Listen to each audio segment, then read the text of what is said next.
95% do abastecimento de água em Campinas é feito pelo rio Atibaia, que nasce em Bom Jesus dos Perdões e deságua no rio Piracicaba, em Americana. Mas qual a importância da preservação de seus afluentes, de se evitar o despejo de esgoto e de lixo e o papel da educação ambiental para a preservação deste rio? Descubra no Meu Ambiente de hoje, que começa agora!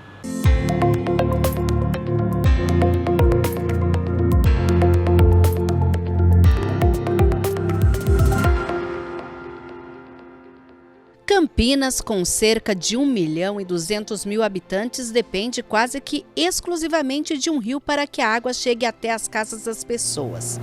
De nome de origem tupi, Tibaia, sendo TY, Baia ou Aia, que significa rio manso, de águas tranquilas, abundantes, agradáveis ao paladar. Atibaia, manancial de água saudável. Ele nasce em Bom Jesus dos Perdões, da junção dos rios Atibainha e Cachoeira, logo após os reservatórios Atibainha e Cachoeira, que fazem parte do sistema Cantareira, sendo que as nascentes do rio Cachoeira encontram-se no estado de Minas Gerais. O rio abastece 75% da população de Atibaia e 95% da população de Campinas, entre outras. Dos 20 municípios que compõem a RMC, 7 usam direta ou indiretamente as águas da bacia do rio Atibaia, seja para fins de captação ou para o lançamento de esgoto doméstico, entre eles Americana, Campinas, Itatiba, Paulínia, Sumaré, Valinhos e Vinhedo. Em Americana, ao juntar-se com o rio Jaguari, forma o rio Piracicaba. O Atibaia faz parte do sistema Cantareira desde 1974. Administrado pela Sabesp, a empresa de saneamento e água do estado, que abastece mais de 8 milhões de pessoas da Grande São Paulo. Com toda essa importância, como não pensar nas questões que envolvem a vida saudável desse manancial? Há 22 anos acontece a campanha chamada Reviva o Rio Atibaia em Souzas, com ações de educação ambiental, recolha de material do rio, doação de mudas e o trabalho da Jaguatibaia, Associação de Proteção Ambiental, que desde 1996 trabalha com a restauração ambiental. Uma das ações é o de monitoramento e reflorestamento de áreas degradadas em Souzas e Joaquim Egídio para a preservação do Ribeirão das Cabras, principal afluente do Atibaia. A subbacia do Alto Ribeirão das Cabras está inserida na área de proteção ambiental de Campinas, que engloba os distritos de Souzas e Joaquim Egídio e os bairros Carlos Gomes, Chacras Gargantilha e Jardim Monte Belo. Esta subbacia possui uma área de mais de 24 quilômetros quadrados, sendo o Ribeirão das Cabras o seu principal curso d'água. Bem ao lado da SP-81, a rodovia José Bonifácio Coutinho Nogueira passa o Ribeirão, em áreas e propriedades em que o uso do solo tem predominância de fazendas, com criação de gado, reflorestamento de eucalipto, café e loteamentos rurais. Historicamente, a mata foi dizimada no auge da produção cafeeira. Se recuperou, mas ainda tem muitos locais, como é visível nessas imagens captadas pela Associação de Proteção Ambiental.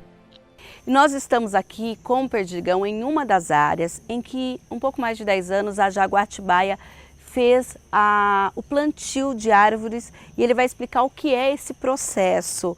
Perdigão, exatamente como era aqui antes e o que foi feito para que hoje a gente tivesse esse cenário?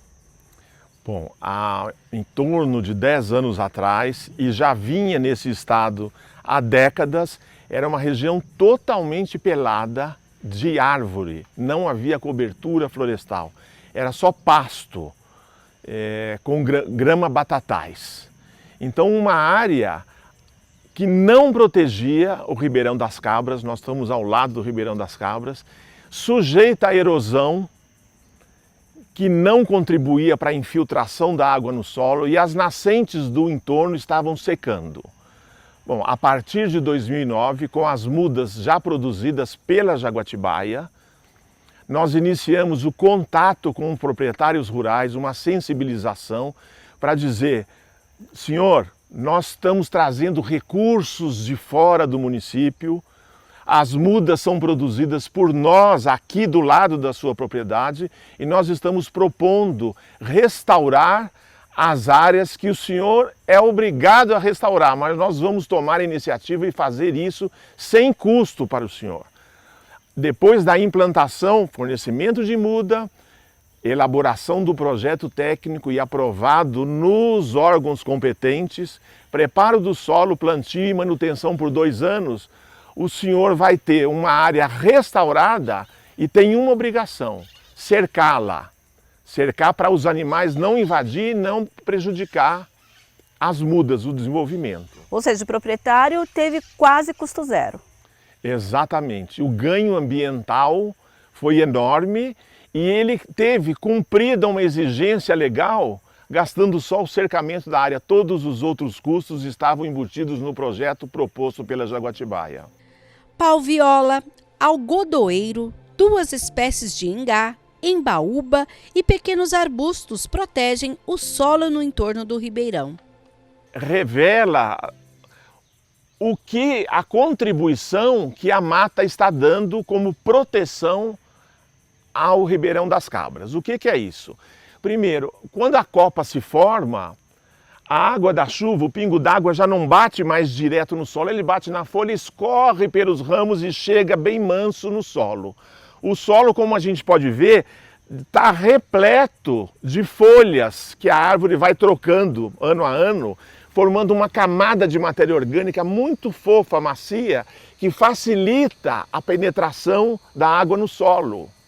Essa água só penetra, a água da chuva só penetra no solo quando ela chega mansa, então ela escorre pelas árvores e encontra um solo com matéria orgânica que facilita a infiltração. Ela infiltra e fica armazenada no subsolo, no famoso lençol freático.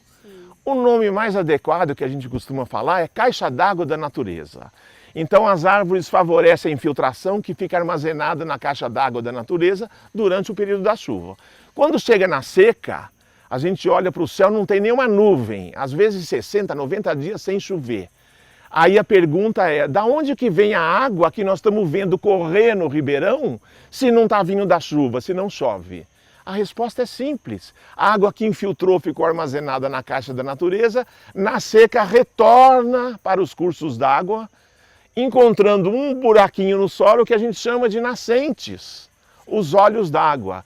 Então a restauração tem a função de proteger os cursos d'água, de recarregar o lençol freático para regularizar a vazão na seca e de dar sustento para a vida, para a biodiversidade. Nós estudamos 4 subbacias dentro do território da APA. A bacia do Ribeirão das Cabras é a mais importante pelo seu tamanho. Ela é a maior subbacia. Então o poder de contribuição do ponto de vista de recursos hídricos para o rio Atibaia, em termos de área, é a maior. E sendo a maior, é uma das que está necessitando de maior volume de recursos para a sua restauração. Então tem importância total, tanto pelo tamanho quanto pelo potencial de contribuição. Direto de Sousas para o viveiro da Jaguatibaia, que funciona na unidade da Embrapa Meio Ambiente em Jaguariúna. Aqui são milhares de mudas preparadas desde as sementes até estarem prontas para o plantio nas mais diversas áreas. Desde a fundação da Jaguatibaia, lá atrás, em 96, a preocupação já era com recursos hídricos. Tanto que o nome Jaguatibaia vem da junção do nome do rio Jaguari com Atibaia. Então nós começamos com ações de conscientização da população sobre a importância dos recursos hídricos naquele território que depois veio a se chamar Área de Proteção Ambiental de Campinas. Na época não era uma unidade de conservação ainda. E a primeira grande ação foi o movimento Reviva o Rio Atibaia, em 97. Então sempre levando para a população de forma simples, objetiva, lúdica quando possível, a informação da importância da preservação dos recursos hídricos. Em 2007, nós levamos uma parceria com a SOS Mata Atlântica para a nossa região e conseguimos implantar o viveiro Jaguatibaia para a produção de mudas. Qual que era o objetivo? Produzir mudas e buscar proprietários rurais que tinham as suas propriedades degradadas em torno dos seus córregos, ribeirões ou represas, fornecer a muda, trazer recursos de fora e gratuitamente para os proprietários rurais realizar a restauração florestal nas áreas que a legislação obriga que tenha cobertura florestal. Nós chegamos a produzir e implantamos mais de 260 mil mudas na APA. Em finais de 2015, nós tivemos uma grata surpresa, fomos convidados pela Embrapa Meio Ambiente para vir desenvolver um trabalho em parceria, que é nesse local que estamos hoje. A organização não governamental fez um estudo profundo sobre a área do entorno do Ribeirão das Cabras, peixes, aves e toda a biodiversidade na APA Campinas.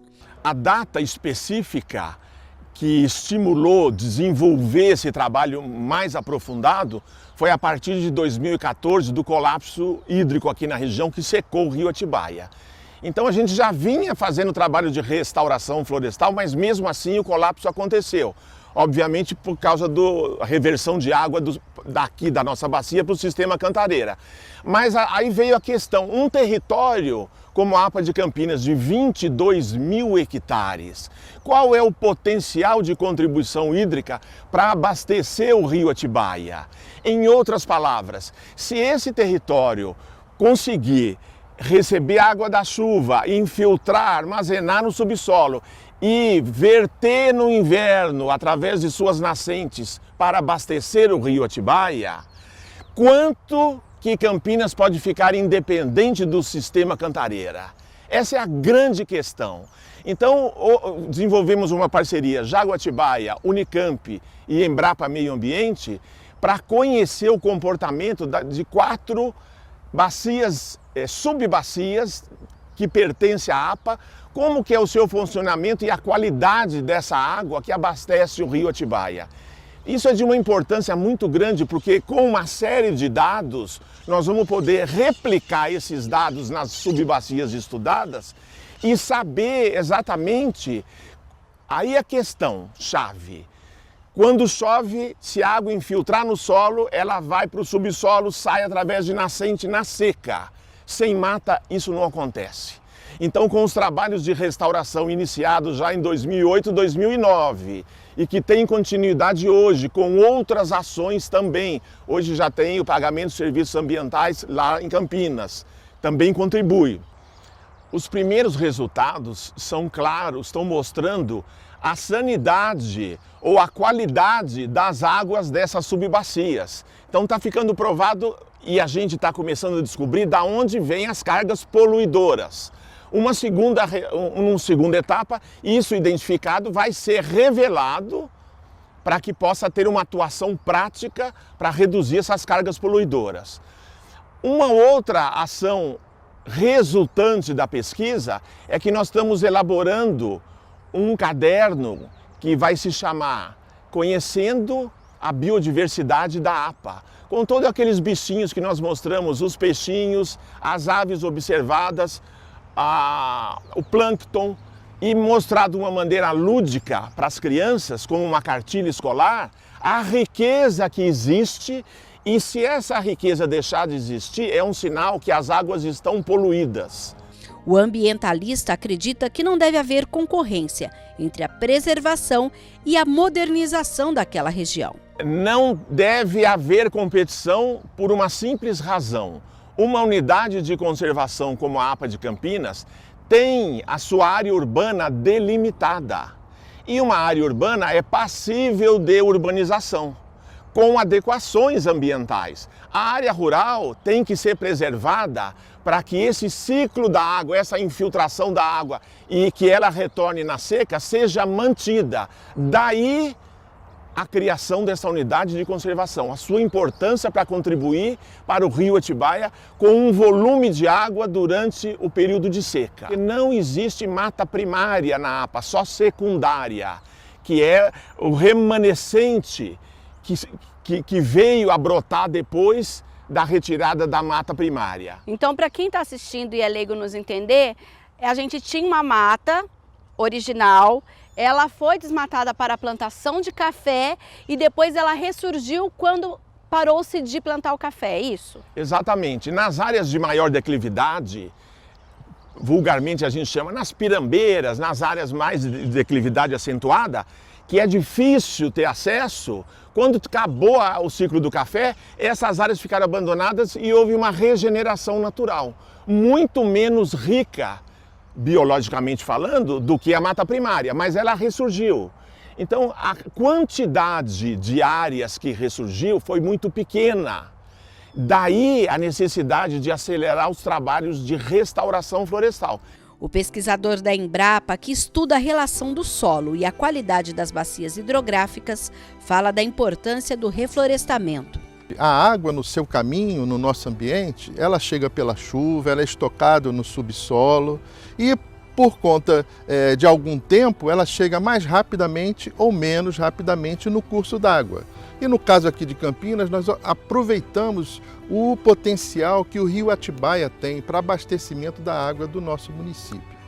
Então, quando você olha para a bacia do rio Atibaia, você tem que pensar o que eu preciso fazer para que eu tenha maior produção de água, maior armazenamento de água nessa bacia, para que eu tenha no curso do rio Atibaia bastante água, aquela necessária para as nossas casas, para as nossas atividades no município. Qual é a relação direta, então, quando a gente pensa em plantar, replantar, restaurar uma área e a produção dessa água? Sim, existem vários estudos que demonstram que a partir do reflorestamento de áreas de recarga dos aquíferos, áreas que são importantes para a infiltração da água, para a proteção das nascentes, da onde vêm as águas, para a proteção das margens dos rios, todas essas áreas precisam ser reflorestadas quando não mais tem a vegetação arbórea. Então nós precisamos disso.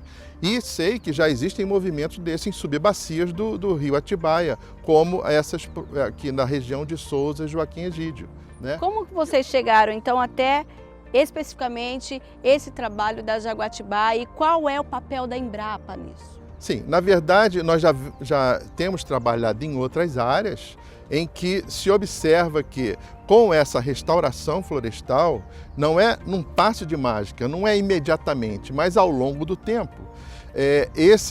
Essa cobertura de florestas ajuda a recuperar, então, o estoque de água e o fluxo de água nesses pequenos rios que vão abastecer os maiores. E em conversa, então, com coordenadores da Jaguatibáia, em função da área de preservação ambiental presente aqui no município de Campinas, ficamos bastante animados ao ver o potencial desse local para aumentar o fluxo de água no rio Atibaia. Talvez uma subbacia que não está sendo aproveitada, mas que já é alvo de planejamento para a restauração florestal lá e um aumento substancial de água no rio Atibaia. E isso, uma restauração florestal que não é ocupar toda a subbacia, mas parte dela apenas seguindo aquilo que a própria legislação aponta, que é a restauração de mata ciliar, que são áreas de preservação permanente que precisam ser reflorestadas, os 20% da legislação. E essa preocupação da produção e qualidade da água deve permear todo o cotidiano das áreas urbanas e rurais. Quando a gente tem um determinado tipo de vegetação ou a falta dela sobre um solo, isso muda a qualidade da água que vai sair desses solos até chegar dentro de um curso d'água.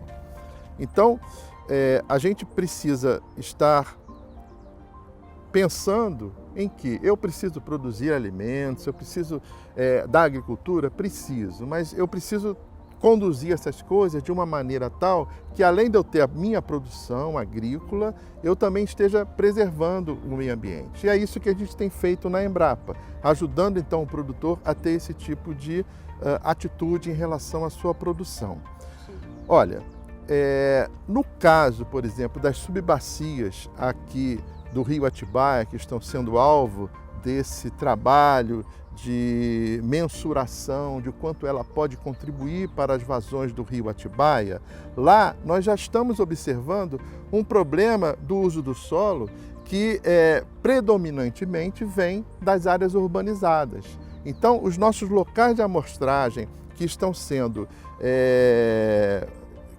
que retratam a ocupação urbana, estão apresentando uma qualidade de água muito baixa em relação aos outros que estão nas áreas não urbanizadas, né? Onde você tem o pasto, onde você tem outras atividades agrícolas e de sítios de lazer ou residências, em casos de sítios, mas quando eu observo essas águas, eu vejo que elas podem melhorar ainda em qualidade. A gente, no nosso dia a dia, convivendo com os nossos amigos ou outras pessoas, a gente às vezes vê uma pessoa dizendo: ah, que bonita essa paisagem, e é um campo amplo de pastagem, né? E quando eu olho, eu já tenho outro sentimento, outra resposta intelectual àquilo, porque eu sei o quanto que seria importante que parte dessa linda pastagem estivesse revegetada pelas árvores que anteriormente compunham as matas daquele lugar.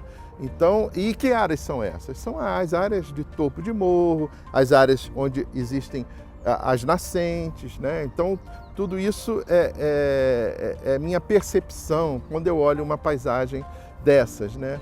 E quando então eu olho uma paisagem bem florestada, em que eu posso observar ali e aqui, que naquele grotão tem uma mata, eu falo: ah, que bom, né? Então essa é a visão que eu tenho num cenário, numa paisagem como essa.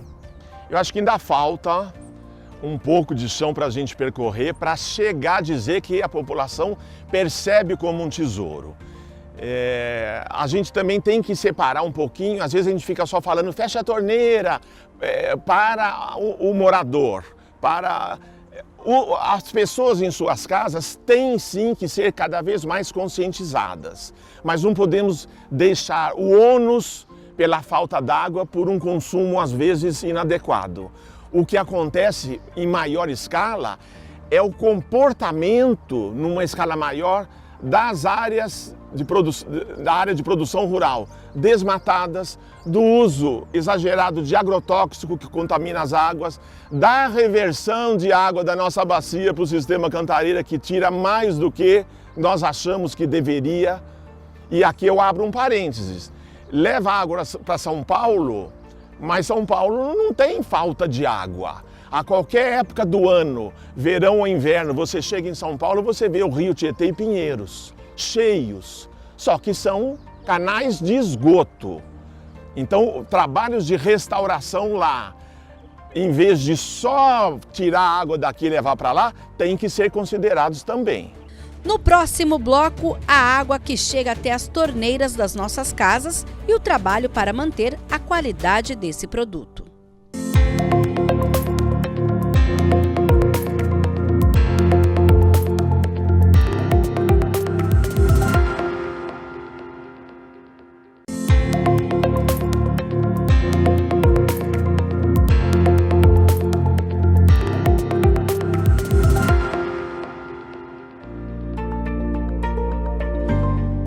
A água do rio Atibaia, que abastece 95% de Campinas, é captada aqui em Sousas, nesta estação que conta com 4 casas de bombas.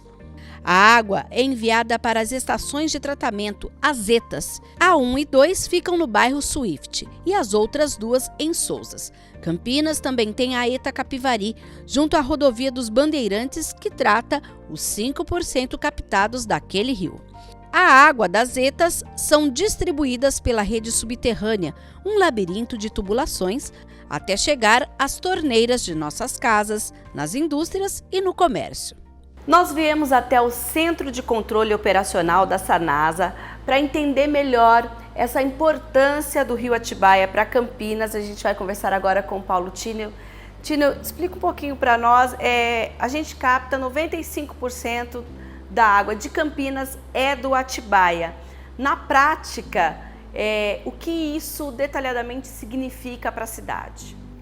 Bom, significa que o rio Atibaia ele tem a sua origem no sistema Cantareira, né? E no ano de 2020, nós estamos com uma reservação em torno de 54,2% no sistema Cantareira. Consequentemente, a gente já pode afirmar que o abastecimento para este ano está garantido. No nosso ponto de controle de vazão em Valinhos, nós estamos no dia de hoje com 20 metros cúbicos por segundo, que é uma vazão muito boa, né, que permite assegurar uma qualidade da água a ser captada boa. Ela monitora a água do rio desde a cidade de Atibaia até Campinas, para acompanhar a qualidade dessa água.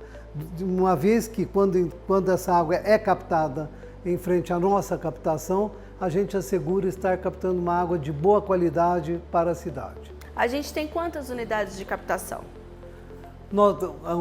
Nós temos uma no rio Atibaia, que é a principal com 95%, né? E temos uma outra unidade de captação que capta em torno de 4% a 6% no rio Capivari. Quando a gente pensa na qualidade do Atibaia, das águas, o que é levado em consideração para a gente dizer essa água tem uma boa qualidade? A Sanasa faz um controle através dos seus laboratórios físico-químicos e bacteriológicos, tanto da água bruta quanto da água tratada. Para você ter uma ideia, para a gente, antes dessa água chegar até a estação de tratamento, são feitas análises de 25 parâmetros, tais como os pH, DBO, turbidez, nitrogênio, amoniacal, toda a série bacteriológica, para a água chegar já, para a gente conhecer a qualidade da água bruta a ser tratada.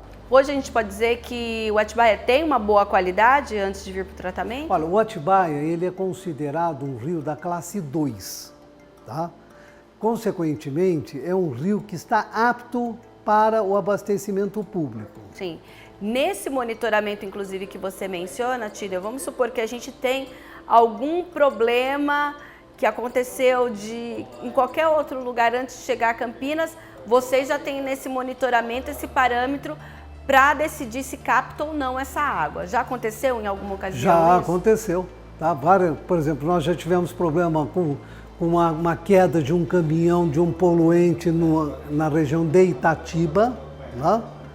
E em função disso, nós fomos obrigados a interromper o abastecimento. Na época da crise hídrica, até foi dito pela própria Sanasa na ocasião que ela precisou usar mais produtos, por exemplo, para fazer aí o tratamento da água naquele momento de escassez, porque a água também teve uma queda na qualidade naquele ano.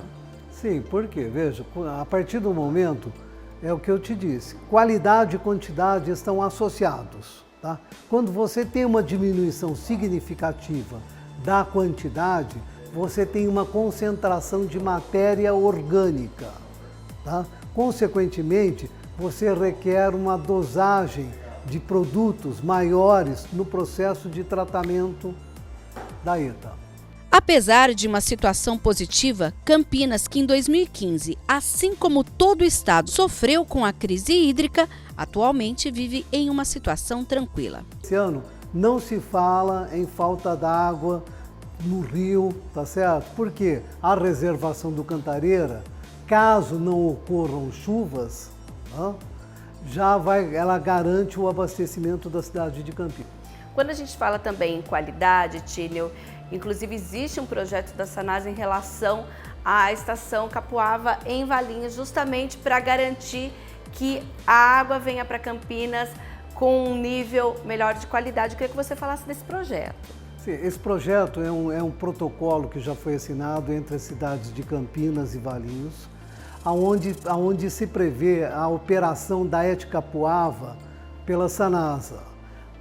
Essa ET vai passar por um processo de modernização. Hoje ela tem um tratamento a nível secundário, ela deverá ter um tratamento a nível terciário.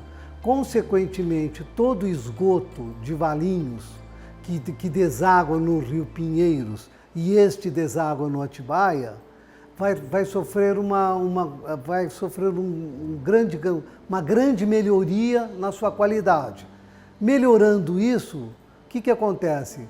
Vai melhorar ainda mais a água do rio Atibaia. Por conta da estiagem, a outorga do sistema Cantareira, do qual Atibaia faz parte, aconteceu em 2017, com normas estabelecidas por meio de resoluções conjuntas 925 e 926 da ANA, a Agência Nacional de Águas, e do DAEE, o Departamento de Águas e Energia Elétrica do Estado de São Paulo. Tinel afirma que a região conseguiu garantir a quantidade de água que supre as necessidades de abastecimento. Mesmo numa situação de estiagem, tá?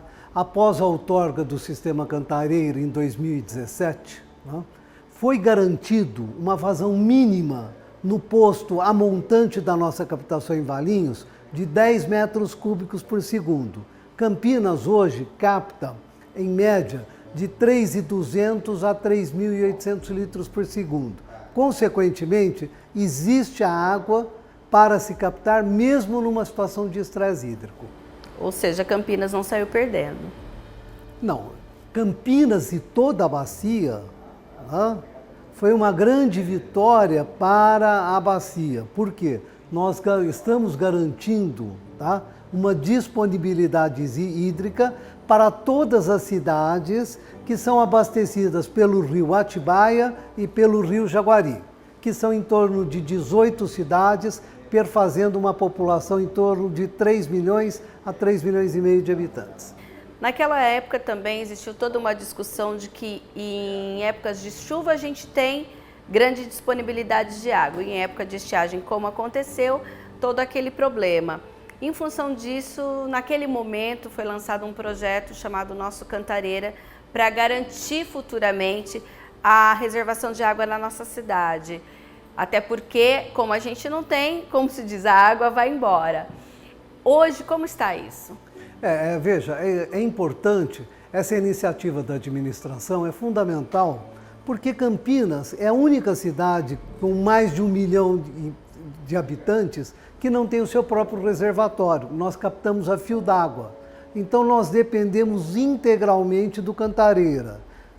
Quando Campinas tiver o seu reservatório, nós teremos um incremento na segurança hídrica para o abastecimento da cidade.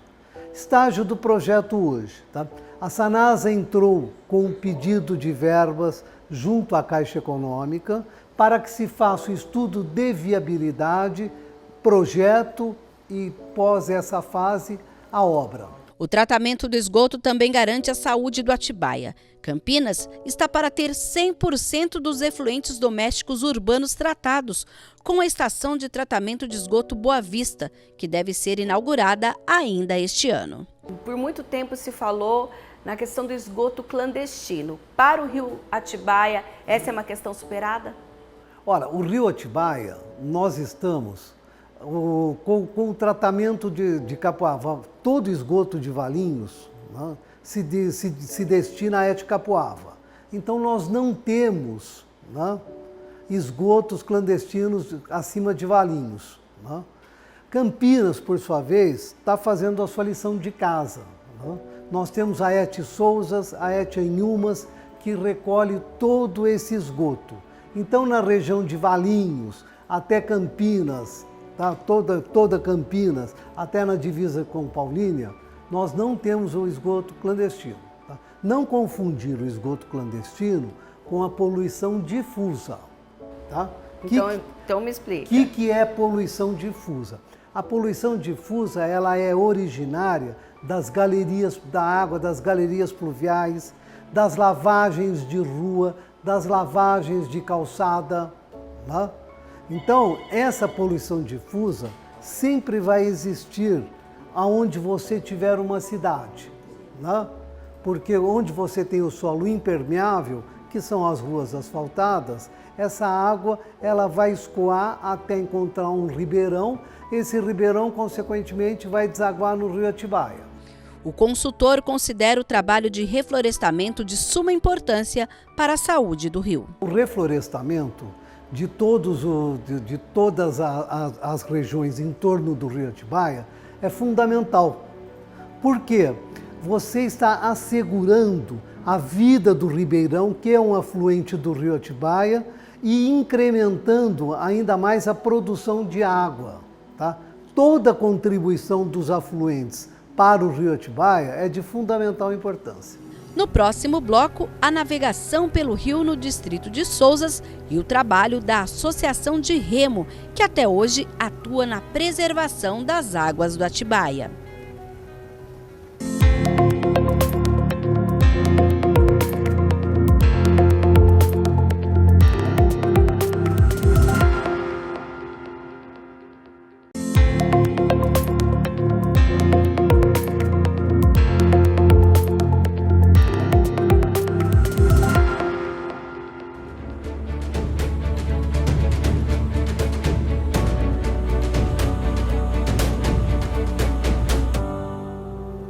No distrito de Sousas, em Campinas, um pouco mais abaixo da estação de captação de água da Sanasa, a gente encontra a Associação de Remo de Sousas.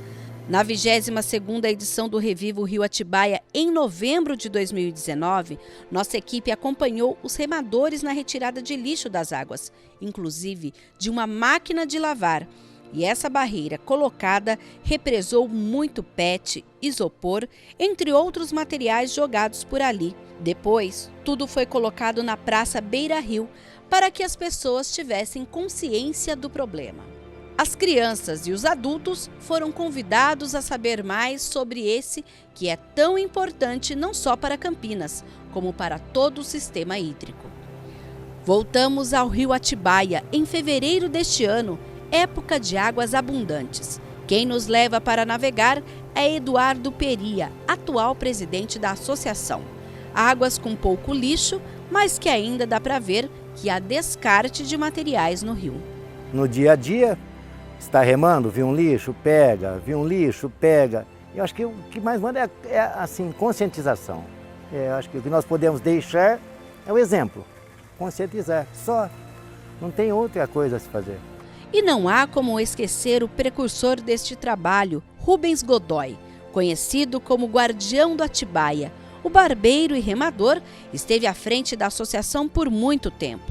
Seu Rubens morreu em 2016, mas deixou um legado que conta com muita gente que se preocupa com a preservação do manancial. Ele foi, vamos falar assim, um dos pioneiros em começar, pelo menos na região, não se fala em outra pessoa, né? É o nosso eterno Rubens, quem começou tudo e sempre cuidou do rio com muito carinho. Nós estamos seguindo, dando sequência no que o Rubens Godoy começou, que é o eterno guardião do rio. Apesar do bom nível das águas, o remador lembra que esse não é mais o normal do Atibaia. Antigamente esse era o nível do rio. Hoje ele está considerado para nós muito alto, tanto que está navegável com embarcação a motor. É assim, mas antigamente isso era comum. Esse nível era comum antigamente. E hoje? Triste. Sim. Época da chuva só, essa época de final, começo de ano só.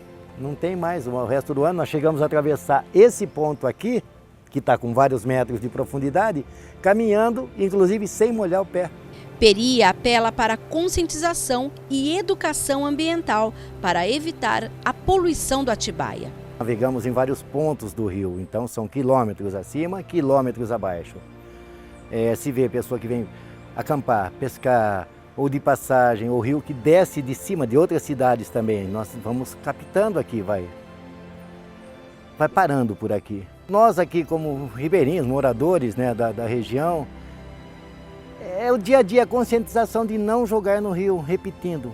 Muita gente prefere jogar no rio do que levar na frente de casa, que, como nós já vimos, é geladeira, máquina de lavar, tudo, PET principalmente, muito PET, muito. Conscientização que deve fazer parte da rotina de cada um de nós, não apenas a quem mora perto ou navega no rio.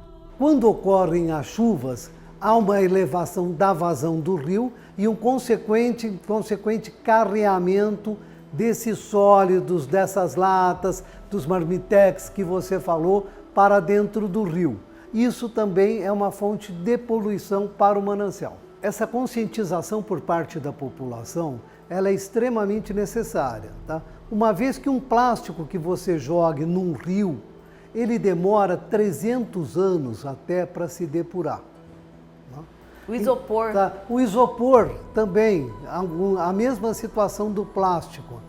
O que a gente sugere, né, é que a gente incremente as campanhas de educação ambiental, principalmente nas escolas, para que a gente forme os nossos jovens com uma consciência de preservação ecológica. Existe já uma postura e uma observação histórica de que as crianças com estímulos positivos, entendendo a relação da vida, do espaço, do meio ambiente e a qualidade de vida, quando vão crescendo, desenvolvendo, tem mais um apreço para as questões ambientais. Uma criança que desde pequeno pega uma sementinha, desenvolve uma mudinha e planta uma árvore, quando adulta vai entender a importância de preservar uma árvore. Qual é a responsabilidade do poder público e qual é a responsabilidade da sociedade quando se fala em ter uma qualidade da água deste rio? Olha, a responsabilidade somos de todos nós, minha, sua, tá? Do poder público, da indústria, da sociedade. Por quê? Porque a água é um recurso finito, né? Então nós temos que preservar o meio ambiente, o poder público tem que tratar os seus esgotos de forma adequada, tal qual Campinas está fazendo, nós estamos fazendo a lição de casa, né? Mas a gente tem que contar também com aquele ponto que você tocou, a consciência ecológica para que a gente preserve o meio ambiente.